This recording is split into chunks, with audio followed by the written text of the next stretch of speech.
सिंधुदुर्ग संवाद ताज्या घडामोडींसाठी आताच सबस्क्राइब करा। प्रकल्पाचे एमओयू साइन झालेले आहे मुख्यमंत्र्यांच्या उपस्थितीमध्ये मुख्यमंत्र्यांनी स्वतः ते एमओयू साइन केलेले आहे आणि अशा अनुषंगाने एक जण येऊन अणुप्रकल्पाच्या विरोधात कोण आवाज उठवेल त्याला धमकावत आहे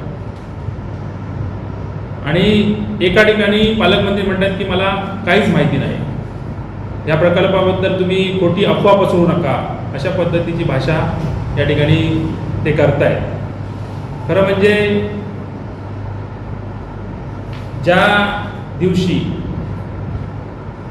पहिल्या दिवशी जेव्हा खासदार साहेबांनी या ठिकाणी धमकवलं त्यावेळी तुम्हाला माहिती असेल की अणुऊर्जा प्रकल्प देवगडमध्ये एक ग्रुप तयार झालेला आहे, व्हॉट्सअपचा ग्रुप आहे आणि त्या व्हॉट्सअप ग्रुपवरती खूप प्रकारचा विरोध या खासदार महोदयांना झाला। हा प्रकल्प होतोय म्हटल्यावर त्यांची बातमी पडल्यावरती आणि ती शमवण्यासाठी, तो विरोध शमवण्यासाठी दुसरी गोष्ट म्हणजे त्या व्हॉट्सअप ग्रुपवरती ह्यांची पण लोक आहेत, जवळजवळ ज्या ग्रामसभा घेतलेली होती, देवळामध्ये जी सभा झालेली होती त्या ठिकाणी ह्यांचेच लोकप्रतिनिधी त्या ठिकाणी गेलेले होते आणि हा विरोध बघून काल ही प्रेस या ठिकाणी गेलेली होती। एकाने करण्याच्या बाजूने निर्णय द्यायचा, एकाने धमकवायचं की प्रोजेक्ट कसा काय तुम्ही प्रोजेक्टला विरोध करू शकता, अशा पद्धतीने एकाने भूमिका घ्यायची आणि एकाने ती मवा घ्यायची।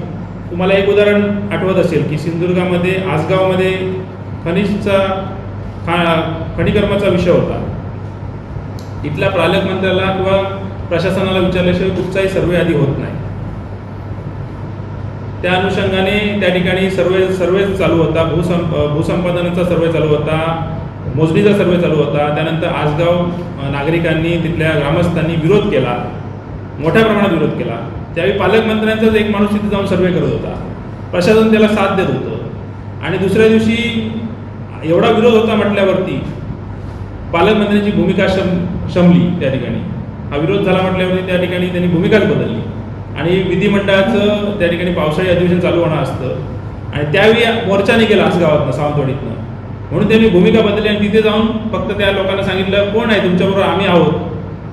म्हणजे एवढा भूमिका बदलणारा, म्हणजे सरड्यापेक्षा रंग बदलणारे या जिल्ह्याचे पालकमंत्री या ठिकाणी आहेत। त्यामुळे अणुऊर्जा प्रकल्पाला ह्यांचं समर्थन आहेच, कारण ज्या पद्धतीने खासदारांनी देवगडवासियांना धमकवलं आहे त्यामुळे अणुऊर्जा प्रकल्पाला सुद्धा त्यांचं समर्थन आहे।